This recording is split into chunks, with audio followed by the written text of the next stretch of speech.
Fame made artists visible, but it also made them a target. Interviewers chased sound bites, and stars were expected to grin through insults. These 12 moments proved the mask did not always stay on. Subscribe and ride along for the ones that still feel dangerous today. Pop and rock stars finally snap at disrespectful interviewers. Number 12. The Sex Pistols. God save the Queen! A fascist regime! On December 1st, 1976, Thames Television's Today put the Sex Pistols on early evening live TV. Host Bill Grundy introduced them with the now infamous line, "They are as drunk as I am," then needled them about their EMI money and tried to stir up trouble. When he pushed guitarist Steve Jones to say something outrageous, the band finally snapped and the profanity exploded in real time. The backlash was instant, and the tabloids went nuclear overnight.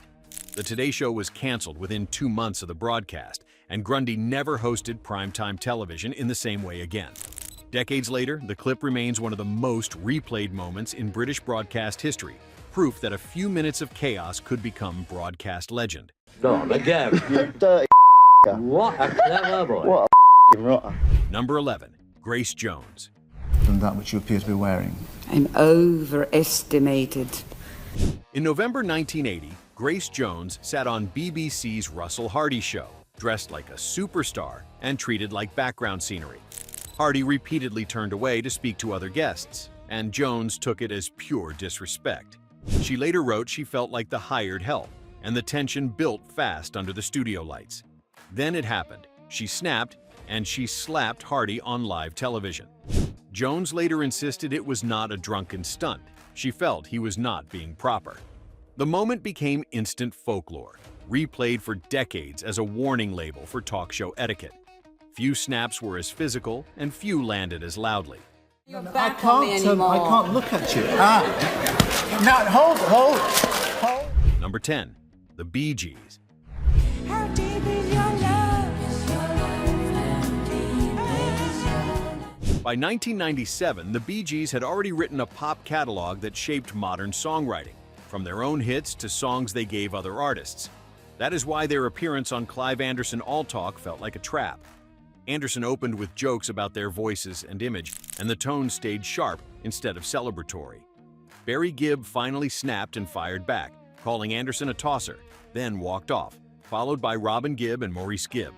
The host was left stranded on his own set, trying to laugh it off while the audience watched the segment collapse.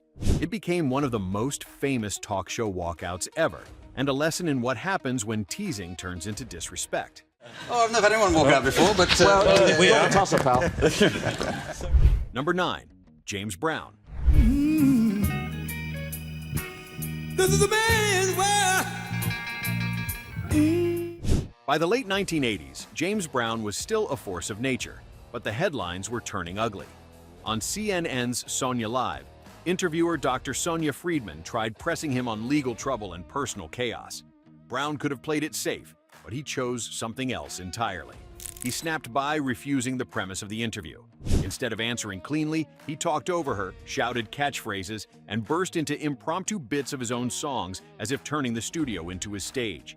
The clip became infamous because it felt like a man fighting the media in real time, using performance as a shield. Now eligible? Yes, I'm singing. I want to mingle. Before we continue, which snap felt the most unforgettable so far? Drop a comment and tell us where you're watching from, living room, garage, or the car on an oldies station. Number 8. Billy Bob Thornton. My mama sitting in it, thinking about that world out there. In April 2009, Billy Bob Thornton arrived on CBC Radio 1's Q with his band, the Boxmasters, and the vibe turned sour immediately.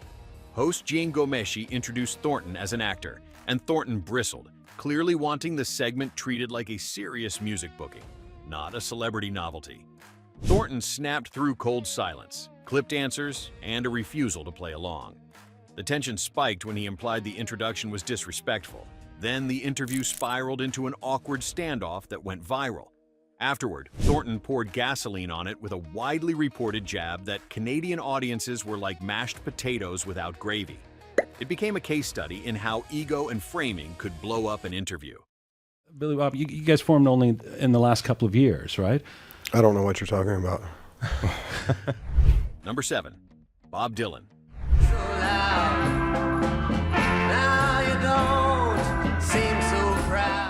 In 1965, Bob Dylan was already tired of being packaged as a spokesman. During his UK tour, filmmaker Dia Pennebaker captured a tense scene with Time magazine reporter Horace Judson, and Dylan treated the interview like a courtroom. The reporter asked neat questions. Dylan answered with sharp skepticism. The snap was not loud, it was surgical. Dylan challenged the entire idea of the press shaping truth, pushing back on labels like folk singer and resisting every attempt to pin him down. The footage later appeared in Don't Look Back, released in 1967, and it became the blueprint for generations of artists who refused to be explained by somebody else's words. I don't write them for any reason. There's no great message. I mean, if you want to tell other people that, go ahead and tell them.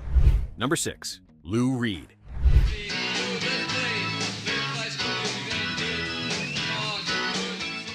In 1974, Lou Reed hit Australia and faced a press pack that wanted spectacle more than substance. Reporters chased questions about drugs, image, and controversy, and Reed responded with the same blade he used in his songwriting.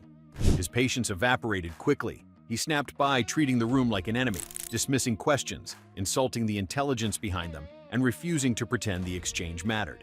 The footage became legendary because Reed looked completely comfortable being the villain. For many fans, it was strangely honest, an artist refusing to smile for a circus, even if it made him look brutal. Do you like meeting people, talking to people? Some. Do you like talking to us? I don't know you. Number 5, Cher.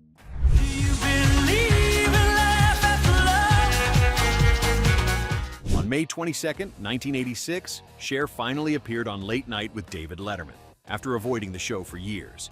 Letterman went straight at the tension and asked why she had resisted coming on. Cher did not dodge. She snapped with a single word that instantly became television history. She called him an asshole, live, in front of the audience, with the kind of confidence only a veteran star could carry. The best part was what happened next. The moment did not destroy the booking, it defined it. It turned into a famous example of an artist refusing to be poked for laughs, then still owning the room anyway. Before the final 4, lock in your pick for the most satisfying clapback so far, and share the one that made you laugh out loud the first time you saw it. Because you thought I was an ass. Number 4, Whitney Houston.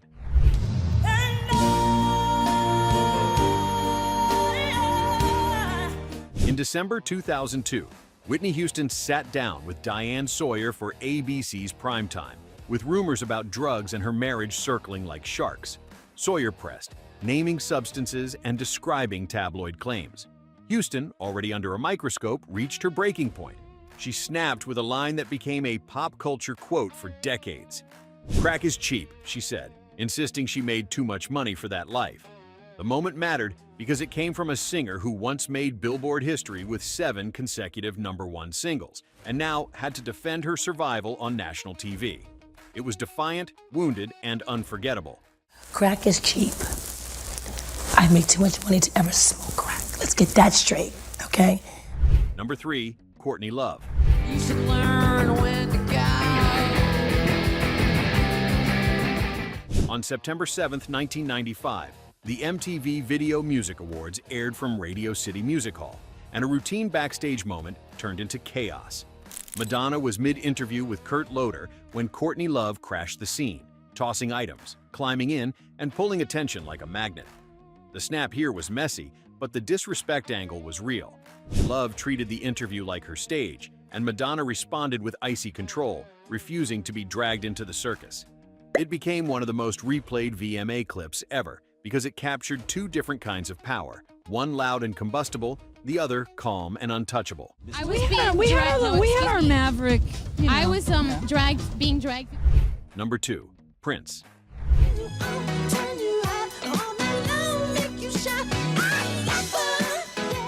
In 1996, Prince sat down with Bryant Gumbel on NBC's Today during the most combative chapter of his battle with Warner Brothers.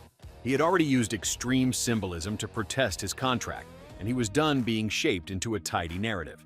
Gumbel brought traditional, serious interview energy. Prince snapped by, refusing to feed the format. He gave minimal answers, redirected the conversation, and turned the segment into a subtle standoff between old-school television and an artist who would not be managed. It remains one of his most talked-about media moments because it showed control without shouting, a superstar making the interview bend to him, not the other way around. The simple fact that when you go into work, there are so many things you have to take into consideration. Number 1. Little Richard.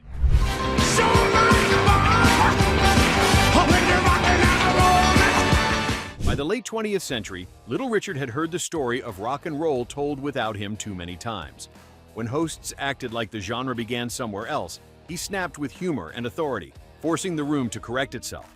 The energy was not bitter, it was protective of history. He demanded credit as an originator, then performed that truth the way only he could, loud, joyful, impossible to ignore. For viewers who grew up with early rock, it felt like justice in real time, the pioneer grabbing the microphone back. The snap landed as a celebration, not a meltdown, and that is why it makes the perfect ending.